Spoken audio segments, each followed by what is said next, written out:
네, 안녕하세요. 동명여고 1학년 국어 경향에 대해서 설명을 맡은 베이스캠프 국어 강사 오준호입니다. 일단은 동명여고 학생이든 다른 고1 학생이든 지금 대체로 다 시험 기간이 끝났을 텐데 아주 노고에 감사를 드립니다. 자, 저희가 이제 시험 범위 및 배점을 먼저 한번 좀 살펴볼게요. 중간고사 시험 범위가 어땠는지. 일단은 교과서에서는 1단원, 3단원이 이제 시험 범위에 해당이 됐고, 그래서 단원 수가 교과서에서는 되게 적죠. 대신 유인물에서 시와 이제 수필이 여러 편 출제가 됐고, 문법도 자음 모음 체계가 포함이 됐습니다. 그리고 가장 또 중요한 점이 2021년도 고1 3월학평이 출제가 좀 됐어요. 그래서 중요한 게 이제 교과서나 유인물만 합쳐도 생각보다 되게 시험 범위 수가 좀 많죠.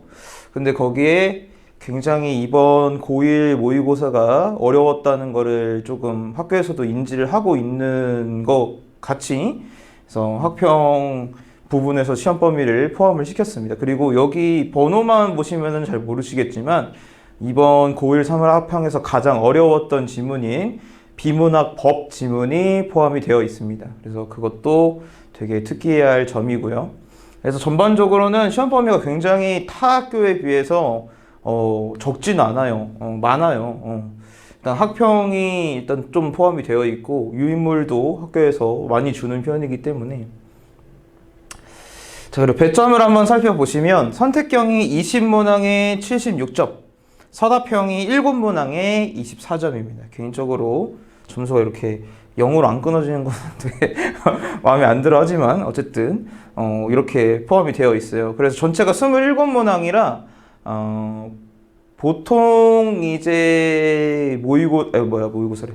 중간고사에 비교를 해봤을 때 그렇게 많은 문항 수는 아니에요. 근데 문제는 이제 서답형이 7문항 포함이 되어 있기 때문에 총평에서 더 자세하게 좀 말씀을 드리겠습니다. 일단은 시험 경향을 살펴보시면 문항이 이렇게 1번부터 4번, 19번에서 20번, 서답형 7번까지 다 분석을 해놨습니다. 그래서 보시면 알겠지만 시험 범위에서 굉장히 골고루 출제가 됐어요. 그래서 교과서와 이제 프린트물 그리고 모의고사까지 굉장히 꼼꼼하게 공부를 다 하셨어야, 왜냐면 어느 특정 지문에서 문제를 많이 내는 경향이 존재하지 않고 주어진 시험 범위에서 두세 문제씩 굉장히 알차게 출제를 학교 선생님들이 하셨습니다. 그래서 여러분들이 시험 범위가 많다고 어떤 단어는 대충 하고 이렇게 하지 말았어야 되는 그런 시험이기도 합니다. 그래서 총평을 좀 말씀을 좀 드리면 전체적으로는 어쨌든 난이도를 말씀을 드려야 되잖아요. 그래서 고1이 풀기에는 어려웠을 시험이다. 개인적으로는 난이도를 상으로 보고 있어요. 그리고 문항수가 왜 그러냐면 이제 문항수가 27문항이어서 타 학교에 비해서는 보통인 편이지만 아까도 말씀드렸듯이 완전 서술형으로 대답해야 되는 서답형이 7문항이나 됐었다. 그래서 대체로 많은 중학교에서 공부했던 친구들이 서술형 쓰기 연습이 안 돼 있는 경우가 생각보다 많아요. 그래서 쓰기 연습이 안 된 학생들이 어려움을 좀 겪었을 것이고, 그리고 대체로 서술형 문제를 살펴봤는데 그 지문의 핵심 내용을 물어보는 문제가 출제가 됐기 때문에 여러분들이 핵심 내용을 어떻게 해서 한두 문장으로 요약해서 적을 수 있느냐, 이런 능력이 좀 필요한 그런 문제였어요. 특히 중요한 거는 모의고사 시험 범위를 가져왔는데 그걸로 서답형 문제를 만들어냈단 말이죠. 그래서 그거를 생각을 해보시면 모의고사를 내가 지문을 열심히 공부하고 변형 문제를 열심히 공부했다라고 하더라도 그 모의고사의 핵심을 서술형으로 쓸 수 있느냐는 좀 별개의 문제예요. 그래서 아마 헤맨 친구들이 생각보다 굉장히 많지 않았을까, 이런 생각을 합니다. 또 시험 범위가 아까도 말씀드렸지만 많은 편에 해당해요. 그리고 학평 프린트물에서 출제가 생각보다 많이 됐기 때문에 학습에 힘이 들었을 가능성이 굉장히 높습니다. 학생들이 이제 국어 한 과목만 공부하는 것도 아니잖아요. 그래서 조금 질리는 부분이 있지 않았을까 생각을 합니다. 또 되게 이거는 좀 선생님이 이제 시험 대비를 하면서 안타깝게 느낀 점인데 시험 범위를 좀 줄여주는 게 학습 부담 측면에서 좋지 않았을까. 왜냐면은 일부 유인물에서는 아예 시험을 안 낸 유인물도 있기도 하고 일부 시험 범위에서는 단 한 문제가 출제가 되기도 했어요.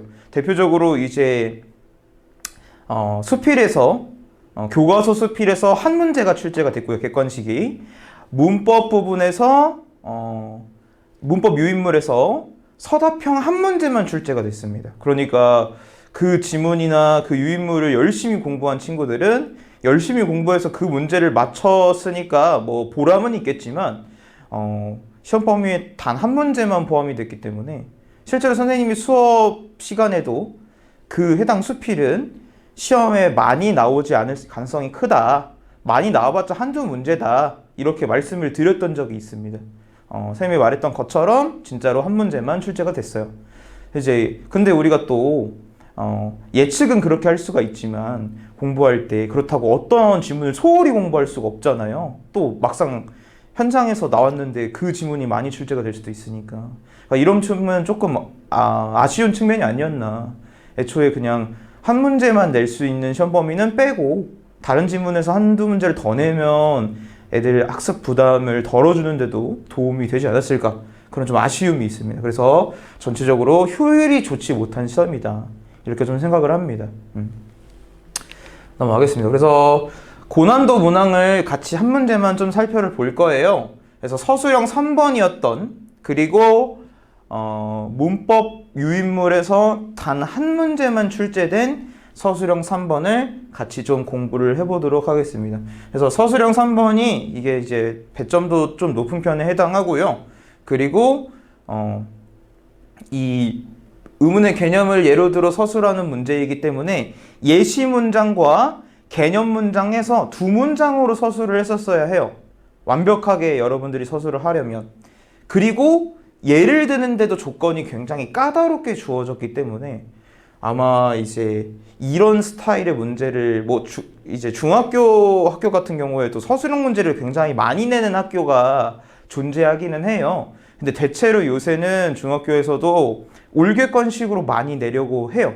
그렇기 때문에 이런 서술형을 많이 쓰는 방법을 연습을 안 해본 친구들은 좀 어려움을 겪었을 겁니다. 그래서 같이 한번 좀 살펴를 좀 보겠습니다. 그래서 조건에서 예를 제시할 때 고려사항을 줬어요. 첫 소리, 그러니까 음절의 첫 소리에는 그리고 종성에는 파열음이면서 입술 소리 중에 예사 소리를 사용할 것. 그래서 여기 밑줄도 쳐져 있죠? 되게 중요하다는 것입니다. 그리고 가운데 소리는 후설 모음 중에 평순 모음을 사용을 할 것. 그래서 여러분들이 이 문제의 일단 핵심은 두 가지예요. 여러분들이 의문의 개념을 알고 있고 서술형을 쓸 수 있느냐.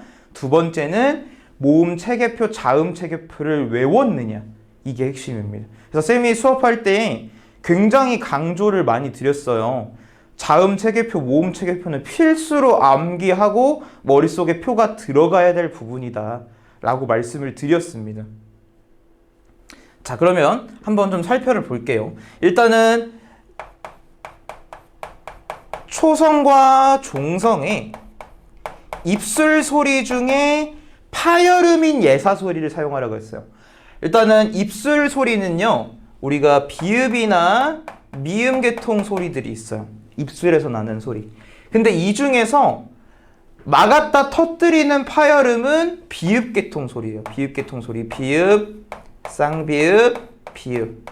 이 중에서 예사 소리가 비읍에 해당합니다. 그러니까 우리가 여기서 알 수 있는 건 초성과 종성에는 비읍을 사용하라는 뜻이었다는 거죠. 초성과 종성에는 비읍을 사용을 해라. 이런 말이었습니다. 그리고 가운데 소리인 중성에는 후설 모음 중에 평순 모음을 사용을 할 것. 그럼 우리가 여기서 표를 한번 좀 생각을 해봅시다.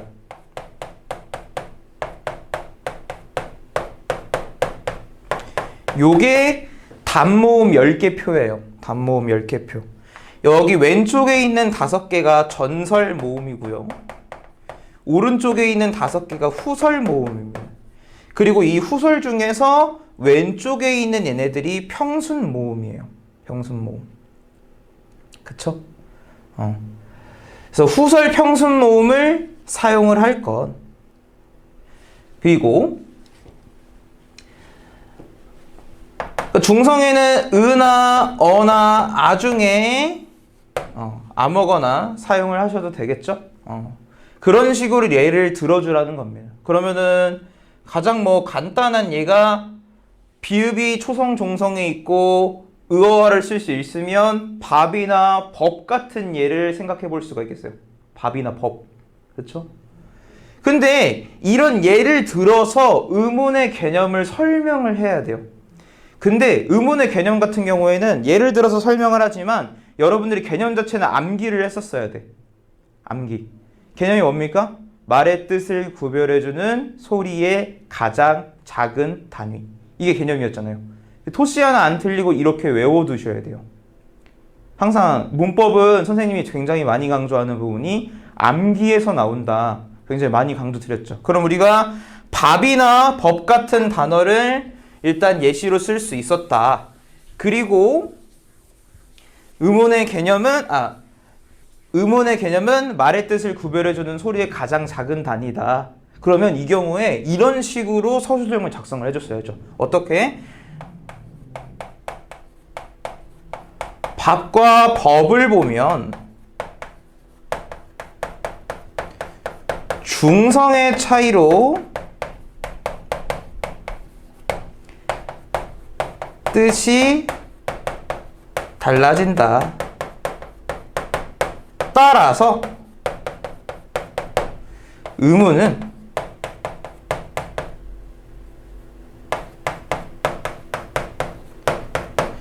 말의 뜻을 구별해주는 소리의 가장 작은 단위이다. 이런 식으로. 실제로 이것이 이제 학교의 시험에 주어진 답안지랑 거의 유사한 형태의 작성지입니다. 그래서 여기서 채점 핵심 기준이 두 가지예요. 채점 핵심 기준. 예시를 요걸 쓸 것. 그쵸? 조건에서 주어졌으니까. 그리고 의문이 말의 뜻을 구별해주는 소리의 가장 작은 단위이다를 암기하고 있을 것. 그래서 이 두 가지만 암기를 하고 있고 문장 형태로 잘 작성을 했으면 점수가 까일 필요는 없겠죠? 그런 식으로 작성을 좀 해주셔야 됩니다. 그래서 여러분들이 되게 생각보다 어려운 그런 암기와 조건에 대한 분석과 서술형을 쓸 수 있는 그런 여러 번 쓰기 했던 노력과 이런 게 좀 밑바탕 되어야 되는 이런 문제들이 서술형 문제들이 이건 좀 서술형 중에서 좀 더 복잡한 문제였고요. 이런 서술형 문제들이 7문항이나 포함이 됐기 때문에 여러분들이 조금 어려움을 겪을 수 있었다. 이렇게 말씀을 좀 드립니다. 그래서 앞으로의 학습 방향을 조금 좀 제안을 드릴게요. 그래서 가장 중요한 거는 역시 서술형을 잘 어떻게 하면 틀리지 않고 맞을 수 있을 것인가. 그리고 여기 이제 동명용어 같은 경우에는 서술형 시험에 선생님들이 이제 문장 형태로 쓰지 않으면 0.5점 감점 이런 조항을 많이 달아두셨어요. 쌤이 이전에 이 동명용어 경향에 대해서 이미 한 번 더 영상을 작성했을 때도 서술형을 굉장히 많이 강조 드렸을 거예요. 그래서 선생님이 강조하실 만한 이유가 있었구나. 이렇게 여러분들이 좀 생각을 해주시면 좋겠습니다. 강조할 만한 이유가 있다. 그리고 서술형에서도 전혀 선생님들이 생각보다 그런 쉽게 말해서 되게 난감한 말도 안 되는 그런 부분에서 서술형을 내는 게 아니라 그 지문의 핵심을 물어보는 경우가 많아요. 실제로 선생님이 시험 전에 요약 수업을 진행을 했을 때 요약 수업에서 요게 이 지문의 핵심이야 라고 말씀드린 부분이 서술형 7문제 중에서 4문항 이상 출제가 되었습니다. 그리고 쌤이 칠판에 표나 문장 형식으로 적어드렸었어요. 그걸 이제 잘 따라서 적으시고 암기를 집에서 열심히 하셨던 친구들은 점수가 좀 좋았을 거예요. 서술형 점수가. 그렇죠? 이제 그러지 않았다면 아마 좀 어려움을 겪었을 것이고. 그래서 서술형이 어렵긴 하다. 하지만 지문의 핵심 내용을 물어본다. 그러니까 결론적으로 얼마나 지문을 내가 핵심 내용을 잘 이해하고 있고 잘 암기하고 있느냐. 이게 정말 중요하다라는 말씀을 좀 드리고 싶습니다. 당연히 교과서에서도 두 단원이나 나오기 때문에 교과서 공부도 절대 소홀히 하시면 안 된다는 거. 그리고 시험 범위가 많고 한 문제만 출제되는 부분이 있기 때문에 여러분들이 공부를 하실 때 효율적으로 모든 지문의 시간을 잘 배분하셔야 된다는 거. 어떤 지문에서 문제가 적게 나오고 많이 나올지는 몰라요. 그 중요도는 학교 선생님들만이 알고 계시는 거기 때문에 모든 지문을 꼼꼼하게. 그래야 전체적으로 좋은 점수가 나올 수 있습니다. 알겠습니까? 왜냐면, 나 이 지문 잘 모르겠어. 그래서 이 지문만 팠어. 근데 그 지문에서 많이 나와봤자 두세 문제예요. 그러니까 그거 공부하는 동안 다른 지문을 공부 안 하시면 전체 점수는 떨어지게 되어 있죠. 그래서 내가 전체적으로 좋은 점수를 받고 싶으면 모든 지문에 공을 많이 들이셔야 된다. 결론적으로 내신 공부를 미리미리 하셔야 되고 학교에서 진도가 나갈 때 절대 시험 기간이 안 됐다고 해서 공부를 소홀히 하시면 안 된다. 쌤이 이전에 동영상 찍었을 때도 많이 말씀을 드렸을 거예요. 국어 공부는 평상시에 열심히 하는 것이다. 특히 문법 공부는 고3까지 써먹을 수 있는 자산 같은 거예요. 그렇게 좀 말씀을 드리고 앞으로 여러분들이 좀 더 이제 중간고사는 일종의 관문 같은 거예요. 여러분들이 일단은 첫 시험이었고 아직 고등학교 시험이 중학교에 비해서 이렇게나 다르구나 라는 걸 느끼게 만드는 그런 시험이었을 뿐이고 이 시험에 한 번 잘못 봤거나 조금 점수가 저조하다고 해서 나는 진짜 고등학교 공부 못할 사람인가 봐 혹은 나는 안 되는 사람인가 봐 이런 생각을 절대 하실 필요가 없습니다.